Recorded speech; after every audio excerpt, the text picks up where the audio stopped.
secundaria tercer grado. Matemáticas. Congruencia y semejanza de triángulos.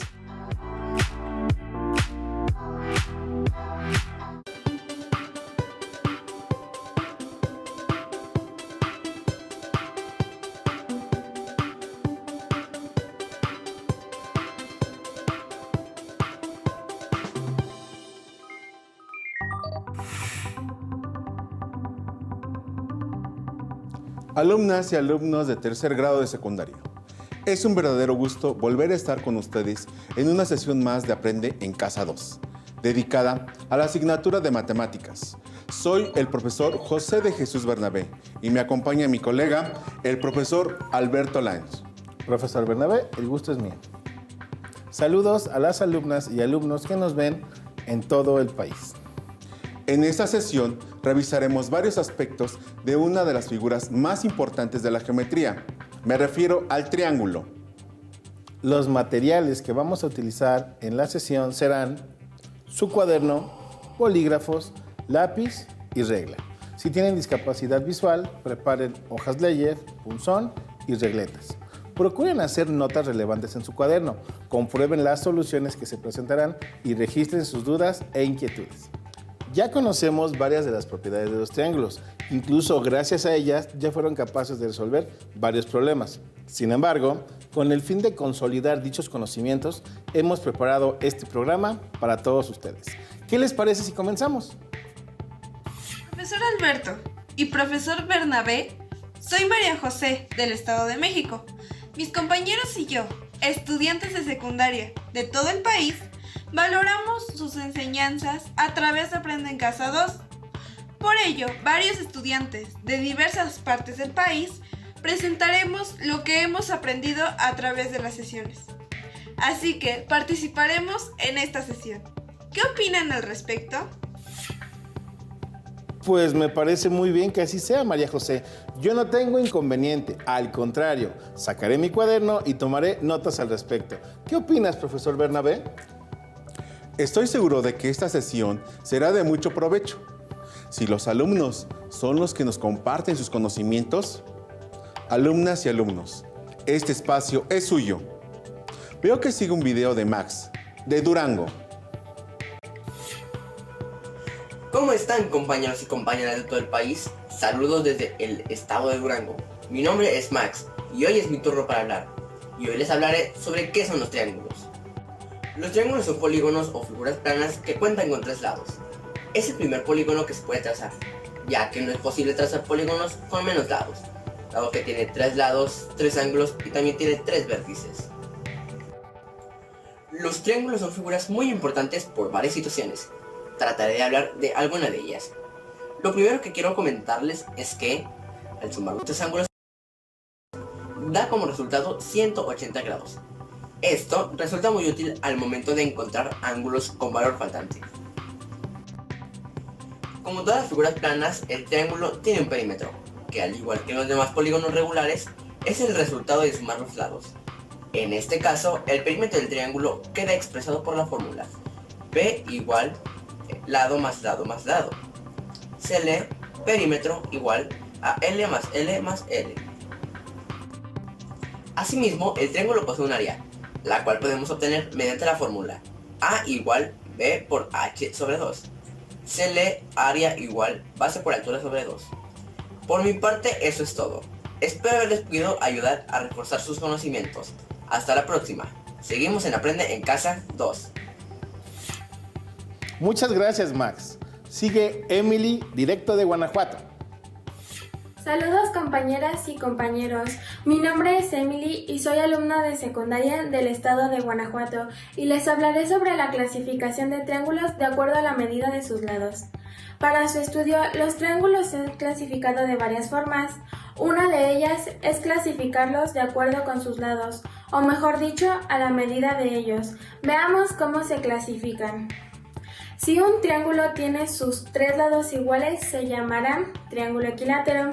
Y como ya mencionó mi compañero, los 3 ángulos internos de cualquier triángulo suman 180 grados. Y si los 3 lados de un triángulo equilátero miden lo mismo, ¿qué creen que ocurra con sus ángulos? Exacto, también serán iguales, es decir, que cada ángulo medirá 60 grados.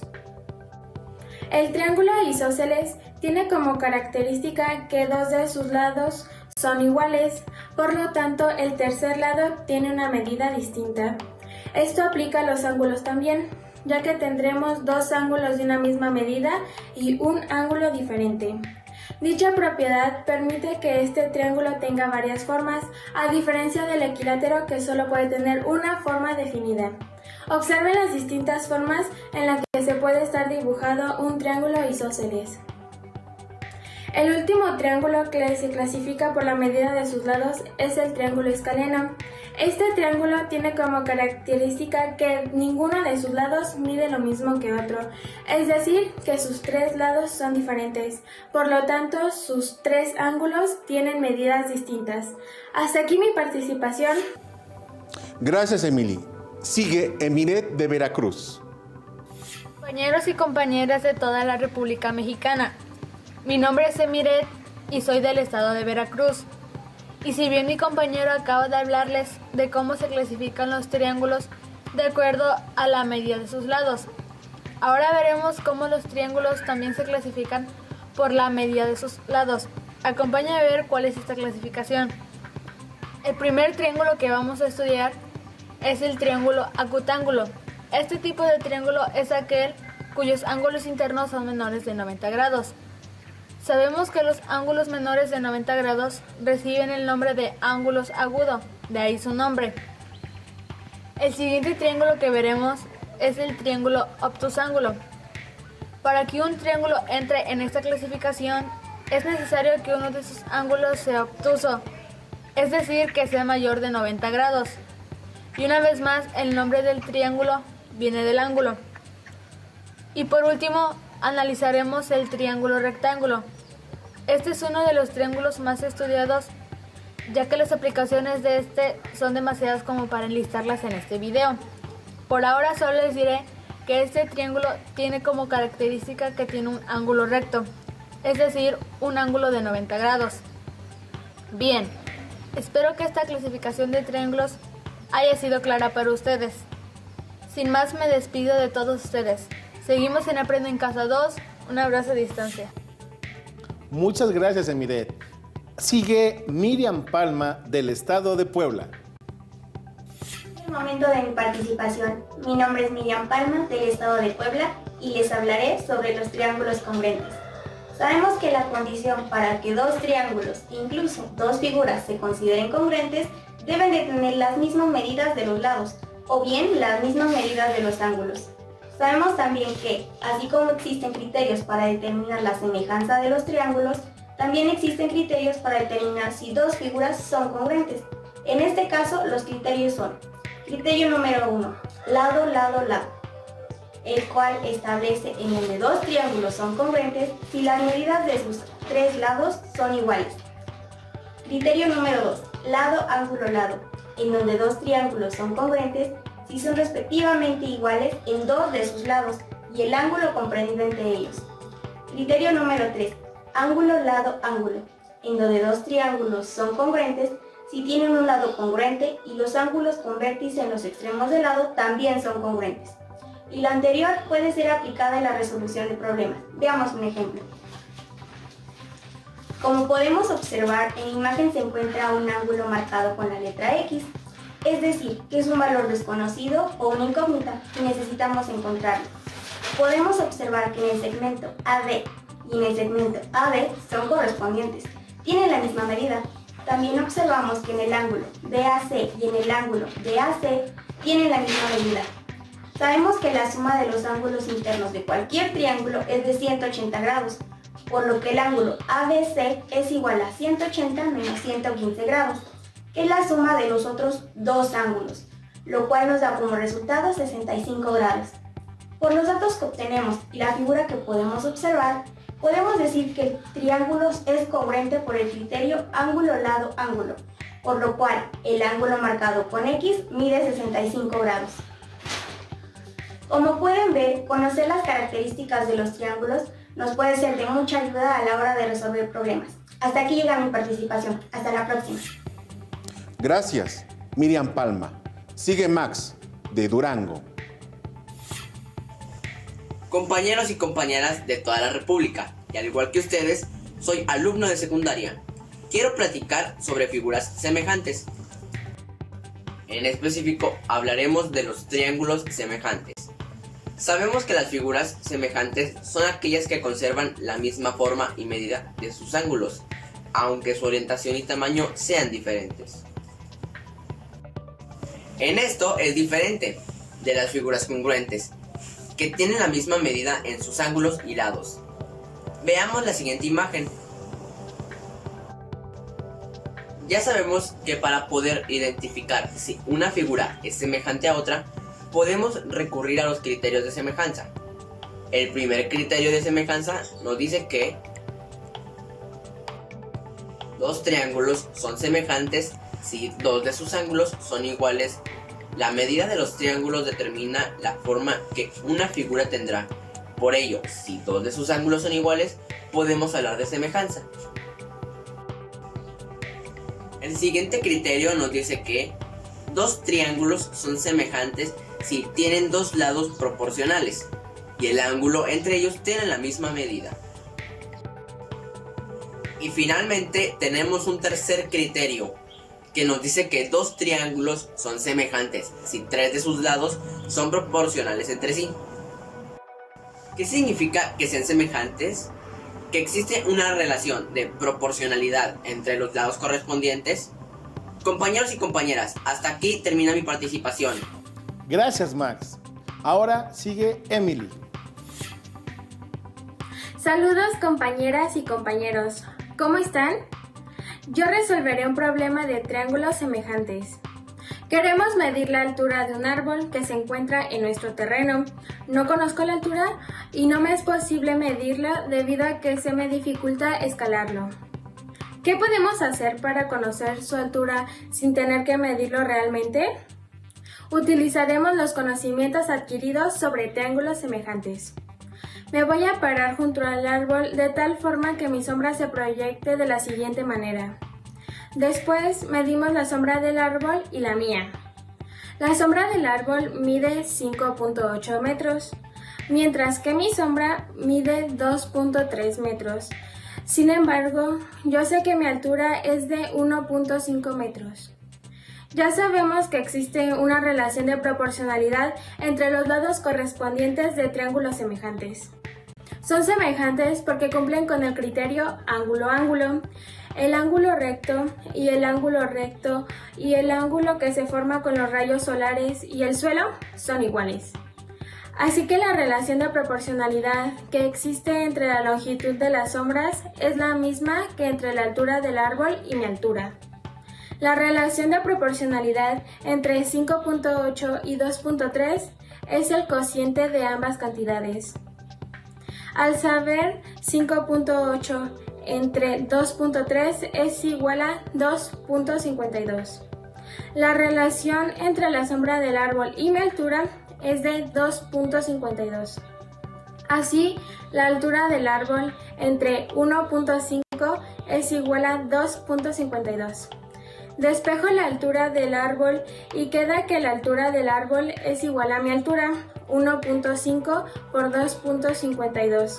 El resultado final es 3.78 metros. De tal forma que el conocimiento de triángulos semejantes nos permite obtener la altura del árbol sin la necesidad de escalarlo. La medida de la altura inaccesibles es tan solo uno de los usos de este aprendizaje. Esta fue mi participación. Hasta la próxima. Gracias, Emily.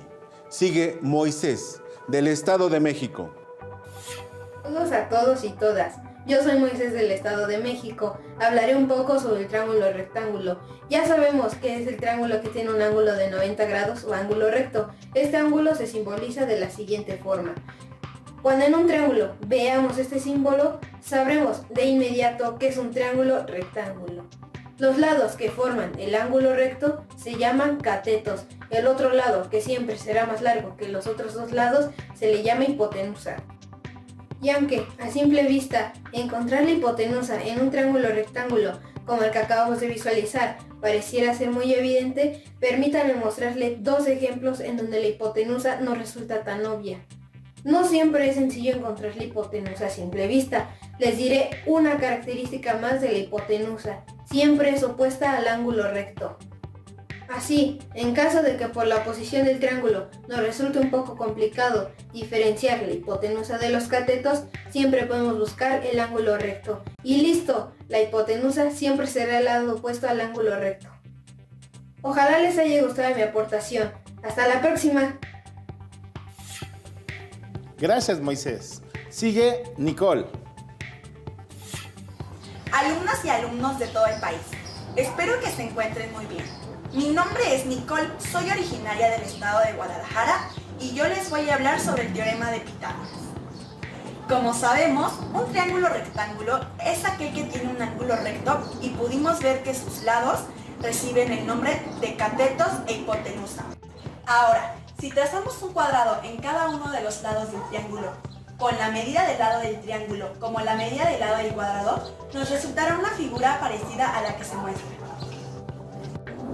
Si A es la medida de uno de los catetos, B es la medida de otro cateto y C es la medida de la hipotenusa, podríamos obtener una imagen como esta. Ahora vemos un triángulo en particular. A es igual a 8, B es igual a 6 y C es igual a 10. Con los resultados, el cuadrado rojo, cuyo lado es A, tiene un área de 64 centímetros cuadrados. El cuadrado azul, cuyo lado es B, tiene un área de 36 centímetros cuadrados. El cuadrado verde, cuyo lado es C, tiene un área de 100 centímetros cuadrados. Como podemos darnos cuenta, si sumamos el área del cuadrado rojo más el área del cuadrado azul, es decir, 64 más 36, es el resultado. Nos da 100, que es el área del cuadrado de color verde. Gracias, Nicole. Sigue Yatana Itzel de Guadalajara. Compañeros alumnos y compañeras alumnas de todo México. Mi nombre es Yatana Itzel, del estado de Guadalajara, y les explicaré la forma en la que se resuelve un problema mediante el teorema de Pitágoras. Veamos un ejemplo. ¿Cuál es el valor de la altura del siguiente triángulo isósceles? Podemos ver que la altura divide el triángulo isósceles a la mitad. Es decir, queda un triángulo de esta manera. Y las medidas de sus lados serían estas. Ya conocemos el teorema de Pitágoras. Sin embargo, en esta ocasión conocemos el valor de la hipotenusa. Así que despejaremos el valor del cateto, que también es la altura que buscamos. Tenemos por el teorema de Pitágoras que 22 al cuadrado es igual a 9 al cuadrado, más la altura al cuadrado, la cual representaremos con la letra B. Despejando la altura al cuadrado, queda altura al cuadrado es igual a 22 al cuadrado menos 9 al cuadrado. Hagamos las operaciones. Altura al cuadrado es igual a 484 menos 81, que es igual a 403. 403 es la altura al cuadrado. Obtengamos la altura. Les hago una pregunta. ¿Cuál es la operación inversa de la potencia? ¡Exacto! La raíz cuadrada. Por lo que obtenemos la raíz cuadrada de 403. Y el resultado nos da 20 con unos cuantos decimales. Sin embargo, para esta ocasión lo dejaremos en 20 solamente. Bien, compañeras y compañeros, espero que les haya quedado clara la explicación y sin más me despido de ustedes. ¡Hasta la próxima! Resulta de suma importancia que nosotros como alumnos pongamos de nuestra parte para que los conocimientos brindados por los profesores, por cualquiera que sea el medio que se está utilizando, sea adquirido. Con esto cerramos nuestra participación en esta sesión. Espero que estas cápsulas hayan estado al nivel que se espera de las alumnas y alumnos de secundaria de todo el país. No me queda más que agradecerles a todos mis compañeros por su trabajo, por su dedicación y empeño. Hasta la próxima. De verdad, estoy muy complacido con el nivel que los jóvenes han mostrado en las cápsulas anteriores. Profesor Alberto, creo que podemos compartir con las y los estudiantes de México un problema que requiere más trabajo. Ya estudiamos un problema del terreno a partir de uno que tiene forma de cuadrilátero. Se construirá una casa al centro a partir de sus puntos medios. Para resolverlo, se tomó en cuenta el criterio LLL o lado, lado, lado. Realizaremos otro análisis, pero ahora desde el punto de vista del teorema de Variñón, el cual indica que en cualquier cuadrilátero, los puntos medios de los lados forman un paralelogramo. Como se puede ver en la construcción, al cuadrilátero ABCD se trazaron sus puntos medios de cada lado, se unieron y se formó otro cuadrilátero EFGH. El segmento AB es congruente con el segmento DC por propiedad de lados opuestos de un rectángulo. El segmento EB es congruente con el segmento AB sobre 2 por definición de punto medio. El segmento CG es congruente con el segmento DC sobre 2 por definición de punto medio. El segmento EB es congruente con el segmento CG. Mitades de cosas iguales son iguales entre sí. El segmento FB es congruente con el segmento CH por definición de punto medio. El ángulo EBF es congruente con el ángulo GCH por propiedad de los ángulos internos del rectángulo. Podemos afirmar que el triángulo EBF es congruente con el triángulo GCH por el criterio de congruencia del triángulo LAL o lado, ángulo, lado.